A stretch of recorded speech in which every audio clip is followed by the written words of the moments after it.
Најдоцна до крајот на идната недела, а најрано уште утре се очекува драт верзијата за предлогот на влада со кој што ќе се укине техничката влада, но не од парламентарните избори кои што следуваат, туку од тие по нив, најавува за телевизија 24 министерот за администрација Горан Минчев. Минчев вели дека веќе се видел со координаторите на пратеничките групи, а откако ќе ми ја достави драв верзијата, ќе има и дополнителни консултации. Ке гледам уште утре бидејќи има пратенички прашања на координаторите на пратеничките групи да им го дадам предлогот за измените на законот за влада во кој се прецизира каде опозицијата ќе има дополнителни заменици министри, но и во кој се предвидува дека техничката влада ќе важи само уште за следните парламентарни избори. Дека тргнува да ја укинува техничката влада, иако најави дека нема намера да ја укинува на сила и без консензус. Вчера во интервју за телевизија 21 потврди и лично премиерот.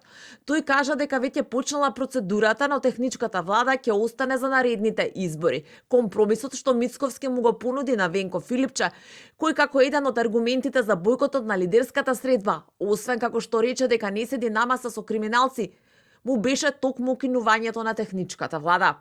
Најверојатно ќе оди како предлог од влада, да се најде пред пратениците, да уште на следните избори важи техничката влада, а да веќе на изборите потоа не постои.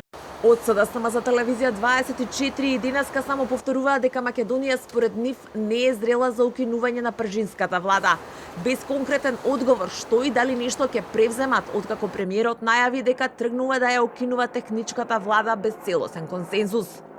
Техничката влада може да се укине само кога општеството ќе биде зрело. Мора да се спроведат реформи во правосудството. Реформи кои ќе ослободат медиуми од влијание на власта и да обезбедат механизми за спречување на злоупотребите. За какво укинување на техничката влада зборуваме?